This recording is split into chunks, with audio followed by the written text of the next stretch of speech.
Sup y'all, it's your boy Ice Cream here, and I'm back with another recovery video. It's been a little bit, life's been pretty busy, but I wanted to shoot something today, and I wanted to talk about self-care and early recovery. And first off, for anyone out there watching, if you're thinking about relapsing right now or picking up your drug of choice, don't do it. Most relapses are a result of us giving in because we feel temporarily uncomfortable. Throughout most of our lives in active addiction, that was the only way we knew how to deal with our problems. We have an issue come up in our lives and we pop a pill, we take a drink. In my case, I would get some kratom, smoke a ton of weed, but that doesn't help you. What would giving in and relapsing and using do for you that's positive? Seriously, stop and think about it. Don't just impulsively go for it. When has using your substance actively helped you in your life? There's a common saying in recovery groups to always play the tape forward before using. So if you pick up, what good would that do you? When has it helped you in your life by picking up and actually using this substance? And if your substance use is causing you issues in your life, why would you go back and use that substance? It doesn't make sense. We need to learn to address and deal with our problems in a more responsible manner that's actually good for us. And the only way to do that is by actively working on ourselves. We can't just go through life not using and expect our life to be all sunshine and roses. When you have a better outlook on life, you're more at peace with yourself. What are your goals in recovery? How would you like your life to be different? Envision this, take baby steps, and start going for it. You get what you put into life in general. Things aren't always perfect. There's gonna be things that are bad that come up in life. Perhaps you get in a car accident, or perhaps you're like me, you get something like a cancer diagnosis out of nowhere, and it's really hard to deal with. My cancer diagnosis was in my first 8 months of my recovery, so that was something really tough to deal with. Normally, I would have boozed it up, have gotten some kratom, done anything to numb the pain away, but I knew if I stayed clean, I could navigate through life better and be a much stronger person. Because I know the moment that I gave in and I got a fifth of liquor or something like that, my depression would be worse, my outlook on life would be worse, and I'd be a hot fucking mess. So it's just not worth it picking up, especially when you're going through really difficult things in life. And one of the best things that you can do is cut out all the bullshit that's going on in your life. If you're hanging around negative people or people that are still in active addiction, cut them out. You don't need to be around that. This is a time for you to focus on yourself. Down the road, when you have a significant amount of clean time, you can maybe see these people later on. But right now, it's really important to work on yourself if you're within your first year of recovery. Take care of your health. Look in your cupboard. Do you have Cheetos and a bunch of junk food in there? Well, you need to actually be eating real food that's good for you. Your body is your temple, and you need real food that's actually going to keep you healthy and sustain your well-being, and it's just going to keep you on your toes more than all that processed garbage is out there. Don't eat that shit. And even if you don't make a lot of money, there's easy ways to eat healthier. When I didn't have a lot of money at one point, I just bought a lot of stuff in bulk. I was trying to lose weight and I was kicking booze initially, and I just bought giant bags of chicken, broccoli, carrots, and I got a lot of this stuff in bulk. I got it in places like BJ's, Walmart, places like that. If you shop around, you can find a lot of healthier options. A lot of people make the excuse that, oh, healthy food is so expensive, where if you actually shop around and pay attention, you can find some pretty good deals and make that food last quite some time. Are you going outside enough? You don't want to isolate. You want to get that vitamin D, get that sunshine, get some exercise. Even if you don't have a gym membership, it's good to just go for a walk and get some fresh air. These things are great for you in early recovery and just in life in general. What kind of media are you taking in? I know this is something that some people may disagree with, but when you're in early recovery, you're easily thrown off. And if you're taking in, say, constant news media that's pissing you off, or politics, or you're just seeing lots of negativity out there, the local news, just people getting robbed and things like that, it's like, do you really need that? Is that adding to your life to constantly take in that kind of media? Pay attention. You want things that are like nourishing for you, things that are going to build you up, educate you, make you appreciate life more. So just say no to junk media. Perhaps try to use your phone less and disable apps that piss you off and waste your time.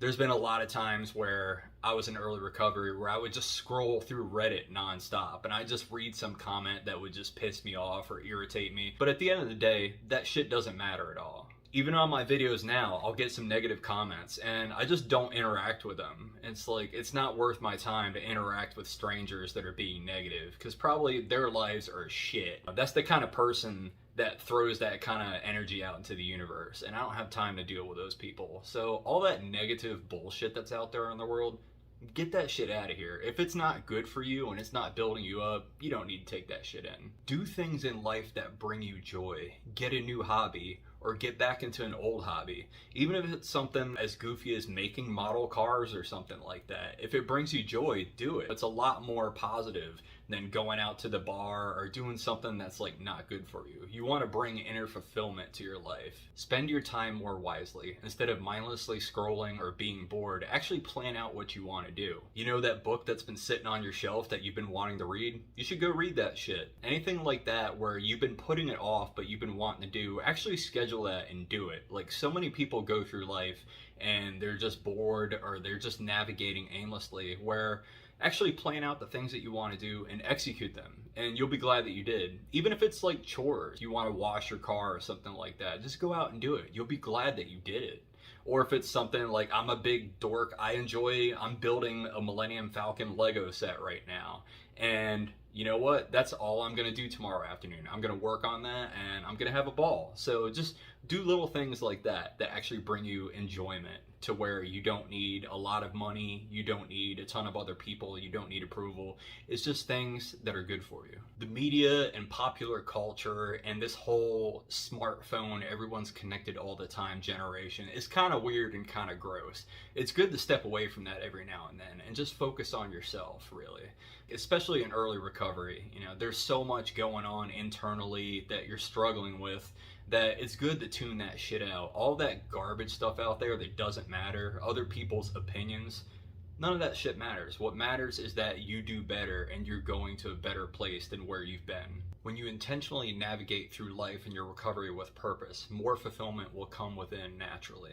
Personally, myself, I'm a little bit of an introvert. I've always been that way. Like, people tend to drain me a little bit, but I always make time for close friends and loved ones at least a couple times a week, where I will go out and spend time with them, and I'm always glad that I did, even if I don't feel like doing it at first. It's important to do that and have stronger relationships. And be real with people. Sometimes it really helps to just talk things out with loved ones and get it off your chest. It's a lot better than holding it in and feeling like, you know, you can actually express yourself to people and have an understanding with one another. Maybe get in touch with spirituality, or if that's not really your thing, maybe just have an appreciation of the universe. Or maybe, you know, maybe you're into atheism, or you're into Richard Dawkins, or you're into philosophy. Things like stoicism and existentialism, all that kind of stuff is great. There's a lot of benefit from taking in wisdom from others that you can find inspiring. Now, personally, I don't like that woo-woo self-help book bullshit for the most part, but a lot of those older philosophers and a lot of religion, I really like a lot of Christian texts and Buddhist texts. Personally, I'm agnostic myself, but I will take inspiration from wherever I can get it. If it helps me, I'll take it in. And while this may sound like a lot, these are all things that you can slowly implement into your life. My emphasis is more on changing your current habits so you can be a better version of yourself. Because when we're in active addiction and we're in early recovery, we're just so used to doing things our own way. When we just tweak things a little bit, it can make things a lot easier on ourselves. By applying small changes like this to our daily routine, it can help our recovery out tremendously. One of the things I've done recently is cut way back on caffeine. Now, back in the day, even a couple months ago, I would drink rock stars around the clock, and I would drink so much caffeine, and I'd find myself really stressing out at work a lot more. Nowadays, I cut that shit out at noon, and I sleep better. And increased sleep is definitely a lot better for getting rid of some stress. And none of us are ever going to be perfect. Shit, I'm not. But what matters is that we're aiming upwards and we're allowing positive momentum to go into our lives. And that only happens with us making some of these changes. If you're chronically relapsing again and again, don't be afraid to seek additional help. For many people, it's not until they go to rehab or recovery groups that they actually address these issues. I know for me, I didn't take it seriously until I told all of my loved ones and everyone around me that I had a problem. You know, I couldn't just keep it hidden and just go through life just using in secret. You know, the cat was out of the bag. Everyone knew. So by telling on myself and getting active in some of these recovery groups, it helped me out a lot. So if you're struggling and you're relapsing again and again, like, please speak up. It'll make your life a lot easier if you do it. I know it's weird and I know you still want to use, but just trust me on this. Try it out. So bottom line with this video that I really wanted to send home is, don't be around people, places, and things, or take in content that upsets you. Even me, like I've noticed, I listen to a lot of hardcore punk and heavy metal and really aggressive gangster rap, but it helps to take in different kinds of music, different kinds of media. You know, like we're all addicted to technology. I know I am. I'm just trying to be more conscious with my use. But instead of just listening to the most aggressive stuff, I started listening to jazz a bit more, some classical things like that. So I'm trying to expand my horizons a little bit. And I noticed by taking in more positive media like that, as opposed to just news and heavy metal and hardcore music 24/7, it helps me out. And there's a time and a place for aggressive music or checking out the news, but if you're doing it around the clock, it's not really good for you. Look out for yourself and just always do things that try to make you happy and more at peace with yourself. Now granted, life's not always going to be great, but it helps to, you know, balance that stuff out a little bit. So bottom line is, don't be around people, places, or things, or take in content that upsets you. In early recovery, it's not easy at all, but what matters most right now is hardcore self-care. You need to do that shit, because if you don't look out for yourself, who will? I just wanted to thank you all for watching. My next video, either my next video or the one after that, I might open up more about my cancer diagnosis and my experience and going through that in early recovery and fighting urges. And maybe there's some of you out there who are going through something like that. So I just wanted to share my experience with that. So just thanks for watching my channel, and thanks for tuning in. I know some of you may not agree with some of the things I said, but I'm mainly saying what worked for me, and it's just some general suggestions for people that are out there in early recovery. It's not easy going through this shit, so it's just very important to take care of yourself and look out for yourself. And I know a lot of the things sounded like a big to-do list. These are more just changes that you can implement slowly, just things to aim for, really. So hopefully a lot of you out there watching this can make some of these changes just to make your life a little bit easier. I'll probably be back with another video in the next couple weeks, so thanks again for watching, and I will see you all later. Peace.